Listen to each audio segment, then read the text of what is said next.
Assalamualaikum warahmatullahi wabarakatuh. Perkenalkan, nama saya Ehwani Syaadah, mahasiswi semester 4 Universitas Pancasakti Bekasi. Pada video kali ini, saya akan memenuhi tugas ulangan akhir semester dengan mata kuliah Metode Perkembangan Bahasa dengan dosen pengampu Ibu Ajeng Predanintias Eshum MPD. Pada video kali ini adalah membahas tentang speech delay. Mau tahu lebih jauh lagi? Yuk simak videonya. Apa itu speech delay? Speech delay adalah keterlambatan kemampuan bicara dan bahasa anak yang tidak sesuai dengan usia anak. Kondisi ini membuat anak tidak mampu menyampaikan pikirannya akibat keterbatasan bahasa dan pemahaman yang dimilikinya. Apabila tidak ditangani, speech delay bisa menghambat perkembangan anak. Lalu ada beberapa penyebab anak speech delay. Yang pertama adalah masalah lidah dan langit-langit mulut. Mayoritas anak yang mengalami speech delay disebabkan oleh masalah pada struktur mulutnya. Kondisi ini bisa menyulitkan anak untuk mengontrol otot dan bagian mulutnya ketika berbicara. Selain kesulitan bicara, biasanya anak yang mengidap kondisi ini juga kesulitan saat mengunyah makanan.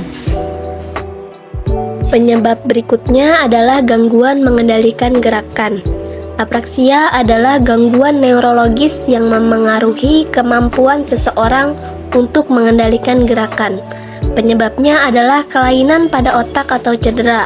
Alhasil, pengidapnya sulit menggerakkan wajah, kaki, tangan, dan termasuk kesulitan untuk berbicara.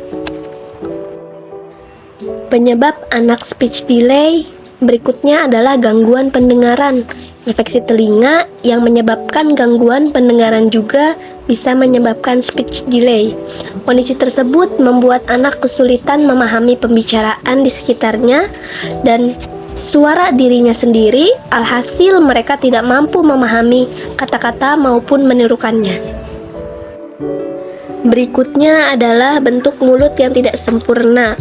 Contohnya adalah bibir sumbing dan frenulum atau tali lidah yang terlalu pendek dapat menyebabkan speech delay. Lalu penyebab speech delay berikutnya adalah kondisi medis seperti cerebral palsy, cedera otak traumatis, dan kondisi otot yang kurang sempurna juga bisa membuat anak kesulitan berbicara. Anak yang mengalami ADHD atau autis umumnya juga mengalami keterlambatan bicara. Berikutnya adalah faktor resiko speech delay. Salah satu faktor yang paling sering menyebabkan speech delay adalah kurangnya stimulasi bahasa dari orang tua. Banyaknya screen time seperti menonton televisi dan bermain gawai termasuk faktor penyumbangnya. Saat anak menonton, komunikasi yang terjadi hanya satu arah. Selain itu, otak anak belum mampu mencerna bahasa dan gambar yang bergerak cepat dari layar. Hal inilah yang menghambat perkembangan bahasa mereka. Nah, setelah kita tahu apa itu speech delay, penyebab dari speech delay, dan juga faktor dari speech delay, untuk selanjutnya adalah bagaimana sih cara menstimulasi anak speech delay. Berikut adalah beberapa yang bisa dilakukan Bunda untuk menstimulasinya. Yang pertama adalah dengan membaca cerita atau membaca buku. Bercerita dengan menggunakan buku-buku dongeng yang dilengkapi gambar menarik merupakan salah satu yang bisa dilakukan untuk mengatasi speech delay pada anak. Selain bisa meningkatkan daya imajinasi dan menambah kosakata pada anak, bercerita atau mendongeng juga bisa menambah waktu berkualitas antara anak dan juga orang tua. Melatih anak untuk bisa menangkap cara berbicara yang benar bisa dengan menggunakan permainan seperti bermain meniup balon atau juga peluit. Jika rutin dilakukan akan membantu mulut anak terlatih dan juga dapat menggunakan kata dengan jelas. Berikutnya adalah dengan permainan puzzle. Puzzle dengan berbagai macam tema bisa membantu menambah kosakata anak sehingga cocok sebagai mainan untuk anak yang terlambat bicara.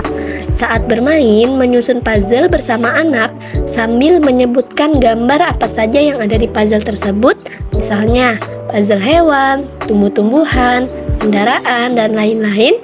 Lalu minta juga pada anak untuk menceritakan atau menyebutkan gambar atau tema pada puzzle yang ia susun. Lalu adalah dengan permainan balok. Semua jenis balok atau mainan susun adalah cara yang bagus untuk melatih keterampilan motorik halus dan koordinasi mata tangan. Hal ini dapat memperluas imajinasi dan kreativitas mereka dalam membangun sesuatu dari berbagai bentuk. Ini juga dapat melatih anak-anak untuk melatih pembicaraannya dengan orang lain secara sederhana sambil memainkan permainan balok tersebut.